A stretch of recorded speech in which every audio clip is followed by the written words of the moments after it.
मेरे प्यारे देशवासियों, हम सभी को अपनी विरासत पर बहुत गर्व है और मैं तो हमेशा कहता हूँ, विकास भी, विरासत भी।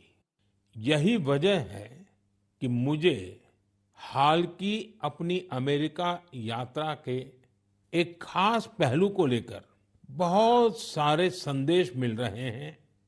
एक बार फिर हमारी प्राचीन कलाकृतियों की वापसी को लेकर बहुत चर्चा हो रही है। मैं इसे लेकर आप सबकी भावनाओं को समझ सकता हूं और मन की बात के श्रोताओं को भी इस बारे में बताना चाहता हूं। साथियों, अमेरिका की मेरी यात्रा के दौरान अमेरिकी सरकार ने भारत को करीब 300 प्राचीन कलाकृतियों को वापस लौटाया है। अमेरिका के राष्ट्रपति बाइडेन ने पूरा अपनापन दिखाते हुए डेलावेयर के अपने निजी आवास में इनमें से कुछ कलाकृतियों को मुझे दिखाया। लौटाई गई कलाकृतियां टेराकोटा, स्टोन, हाथी के दांत, लकड़ी, तांबा और कांसे जैसी चीजों से बनी हुई है। इनमें से कई तो 4000 साल पुरानी है। 4000 साल पुरानी कलाकृतियों से लेकर 19वीं सदी तक की कलाकृतियों को अमेरिका ने वापस किया है। इनमें फूलदान, देवी देवताओं की टेराकोटा पट्टिकाएं, जैन तीर्थंकरों की प्रतिमाओं के अलावा भगवान बुद्ध और भगवान श्री कृष्ण की मूर्तियां भी शामिल है। लौटाई गई चीजों में पशुओं की कई आकृतियां भी हैं। पुरुष और महिलाओं की आकृतियों वाली जम्मू कश्मीर की टेराकोटा टाइल्स तो बेहद ही दिलचस्प है। इनमें कांसे से बनी भगवान श्री गणेश जी की प्रतिमाएं भी हैं, जो दक्षिण भारत की हैं। वापस की गई चीजों में बड़ी संख्या में भगवान विष्णु की तस्वीरें भी हैं। ये मुख्य रूप से उत्तर और दक्षिण भारत से जुड़ी हैं। इन कलाकृतियों को देखकर पता चलता है कि हमारे पूर्वज बारीकियों का कितना ध्यान रखते थे। कला को लेकर उनमें गजब की सूझबूझ थी। इनमें से बहुत सी कलाकृतियों को तस्करी और दूसरे अवैध तरीकों से देश के बाहर ले जाया गया था। यह गंभीर अपराध है। एक तरह से यह अपनी विरासत को खत्म करना जैसा है। लेकिन मुझे इस बात की बहुत खुशी है कि पिछले एक दशक में ऐसी कई कलाकृतियां और हमारी बहुत सारी प्राचीन धरोहरों की घर वापसी हुई है।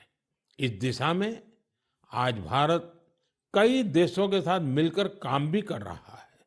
मुझे विश्वास है, जब हम अपनी विरासत पर गर्व करते हैं तो दुनिया भी उसका सम्मान करती है। और उसी का नतीजा है कि आज विश्व के कई देश हमारे यहाँ से गई हुई ऐसी कलाकृतियों को हमें वापस दे रहे हैं। मेरे प्यारे साथियों, अगर मैं पूछूं कि कोई बच्चा कौन सी भाषा सबसे आसानी से और जल्दी सीखता है, तो आपका जवाब होगा मातृभाषा। हमारे देश में लगभग 20,000 भाषाएं और बोलियां हैं और ये सब की सब किसी न किसी की तो मातृभाषा है ही है। कुछ भाषाएं ऐसी हैं जिनका उपयोग करने वालों की संख्या बहुत कम है।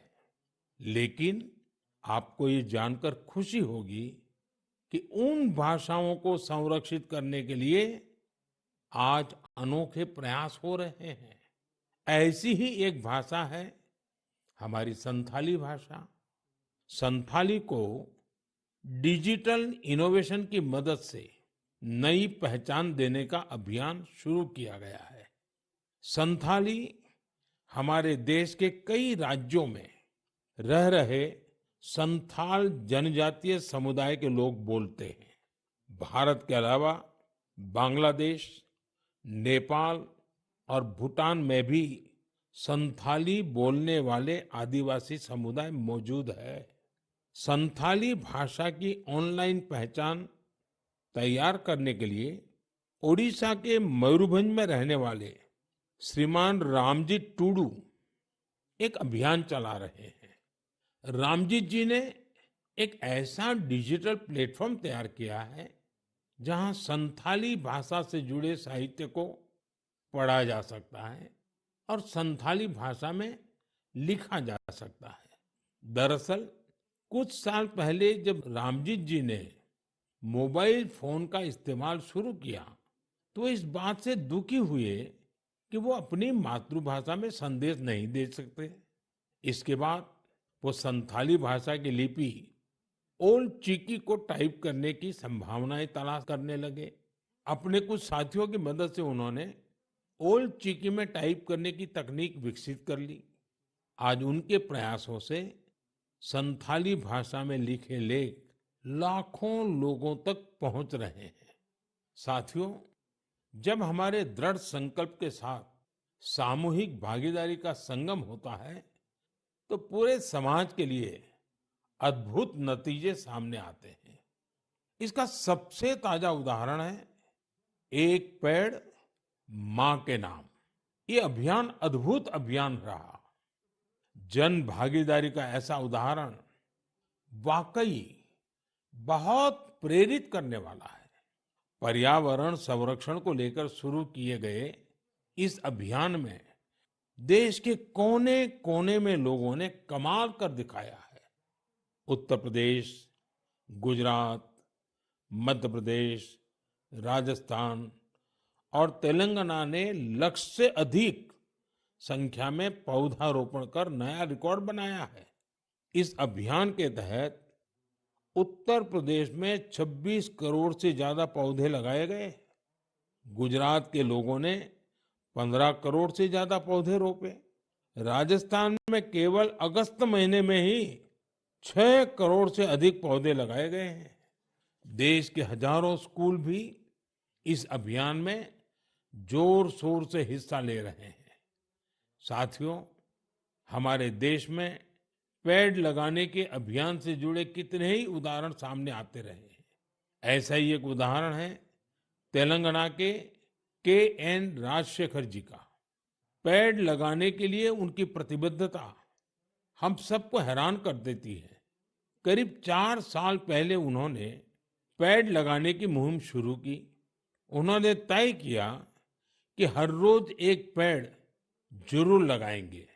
उन्होंने इस मुहिम का कठोर व्रत की तरह पालन किया। वो 1500 से ज्यादा पौधे लगा चुके हैं। सबसे बड़ी बात यह है कि इस साल एक हादसे का शिकार होने के बाद भी वे अपने संकल्प से डिगे नहीं। मैं ऐसे सभी प्रयासों की हृदय से सराहना करता हूं। मेरा आपसे भी आग्रह है कि एक पेड़ मां के नाम इस पवित्र अभियान से आप जरूर जुड़िए। मेरे प्यारे साथियों, आपने देखा होगा हमारे आसपास कुछ लोग ऐसे होते हैं जो आपदा में धैर्य नहीं खोते बल्कि उससे सीखते हैं। ऐसी ही एक महिला है सुभाश्री, जिन्होंने अपने प्रयास से दुर्लभ और बहुत उपयोगी जड़ी बूटियों का एक अद्भुत बगीचा तैयार किया है। वो तमिलनाडु के मदुराई की रहने वाली हैं। वैसे तो पेशे से वो एक टीचर है, लेकिन औषधीय वनस्पतियां, मेडिकल हर्ब्स के प्रति उन्हें गहरा लगाव है। उनका ये लगाव 80 के दशक में तब शुरू हुआ जब एक बार उनके पिता को जहरीले सांप ने काट लिया। तब पारंपरिक जड़ी बूटियों ने उनके पिता की सेहत सुधारने में काफी मदद की थी। इस घटना के बाद उन्होंने पारंपरिक औषधियों और जड़ी बूटियों की खोज शुरू की। आज मदुराई के वेरीचियूर गांव में उनका अनोखा हर्बल गार्डन है, जिसमें 500 से ज्यादा दुर्लभ औषधीय पौधे हैं। अपने इस बगीचे को तैयार करने के लिए उन्होंने कड़ी मेहनत की है। एक एक पौधे को खोजने के लिए उन्होंने दूर दूर तक यात्राएं की, जानकारियां जुटाई और कई बार दूसरे लोगों से मदद भी मांगी। कोविड के समय उन्होंने इम्यूनिटी बढ़ाने वाली जड़ी बूटियां लोगों तक पहुंचाई। आज उनके हर्बल गार्डन को देखने के लिए लोग दूर दूर से आते हैं। वो सभी को हर्बल पौधों की जानकारी और उनके उपयोग के बारे में बताती हैं। सुभाश्री हमारी उस पारंपरिक विरासत को आगे बढ़ा रही हैं जो सैकड़ों वर्षों से हमारी संस्कृति का हिस्सा है। उनका हर्बल गार्डन हमारे अतीत को भविष्य से जोड़ता है। उन्हें हमारी ढेर सारी शुभकामनाएं। साथियों, बदलते हुए इस समय में नेचर ऑफ जॉब्स बदल रही है और नए नए सेक्टर्स का उभार हो रहा है, जैसे gaming, animation, reel making, film making या पोस्टर मेकिंग। अगर इनमें से किसी स्किल में आप अच्छा प्रदर्शन कर सकते हैं तो आपके टैलेंट को बहुत बड़ा मंच मिल सकता है। अगर आप किसी बैंड से जुड़े हैं या फिर कम्युनिटी रेडियो के लिए काम करते हैं तो भी आपके लिए बहुत बड़ा अवसर है। आपके टैलेंट और क्रिएटिविटी को बढ़ावा देने के लिए भारत सरकार का सूचना और प्रसारण मंत्रालय ने क्रिएट इन इंडिया इस थीम के तहत 25 चैलेंजेस शुरू किए हैं। ये चैलेंजेस आपको जरूर दिलचस्प लगेंगे। कुछ चैलेंजेस तो म्यूजिक, एजुकेशन और यहाँ तक कि एंटी पायरेसी पर भी फोकस्ड है। इस आयोजन में कई सारे प्रोफेशनल ऑर्गेनाइजेशन भी शामिल हैं जो इन चैलेंजेस को अपना पूरा सपोर्ट दे रहे हैं। इनमें शामिल होने के लिए आप wavesindia.org पर लॉगिन कर सकते हैं। देश भर के क्रिएटर से मेरा विशेष आग्रह है कि वे इसमें जरूर हिस्सा लें और अपनी क्रिएटिविटी को सामने लाएं। मेरे प्यारे देशवासियों, इस महीने एक और महत्वपूर्ण अभियान के 10 साल पूरे हुए हैं। इस अभियान की सफलता में देश के बड़े उद्योगों से लेकर छोटे दुकानदारों तक का योगदान शामिल है। मैं बात कर रहा हूं मेक इन इंडिया की। आज मुझे ये देखकर बहुत खुशी मिलती है कि गरीब, मध्यम वर्ग और एमएसएमईज को इस अभियान से बहुत फायदा मिल रहा है। इस अभियान ने हर वर्ग के लोगों को अपना टैलेंट सामने लाने का अवसर दिया है। आज भारत मैन्युफैक्चरिंग का पावर हाउस बना है और देश की युवा शक्ति की वजह से दुनिया भर की नजरें हम पर है। ऑटोमोबाइल्स हो, टेक्सटाइल्स हो, एविएशन हो, इलेक्ट्रॉनिक्स हो या फिर डिफेंस, हर सेक्टर में देश का एक्सपोर्ट लगातार बढ़ रहा है। देश में एफडीआई का लगातार बढ़ना भी हमारे मेक इन इंडिया की सफलता की गाथा कह रहा है। अब हम मुख्य रूप से दो चीजों पर फोकस कर रहे हैं। पहली है क्वालिटी, यानी हमारे देश में बनी चीजें ग्लोबल स्टैंडर्ड की हों। दूसरी है वोकल फॉर लोकल, यानी स्थानीय चीजों को ज्यादा से ज्यादा बढ़ावा मिले। मन की बात में हमने hashtag my product my pride की भी चर्चा की है। लोकल प्रोडक्ट को बढ़ावा देने से देश के लोगों को किस तरह से फायदा होता है, इसे एक उदाहरण से समझा जा सकता है। महाराष्ट्र के भंडारा जिले में टेक्सटाइल की एक पुरानी परंपरा है, भंडारा टसर सिल्क हैंडलूम।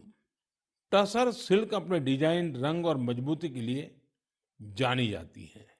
भंडारा के कुछ हिस्सों में 50 से भी अधिक सेल्फ हेल्प ग्रुप इसे संरक्षित करने का काम में जुटे हैं।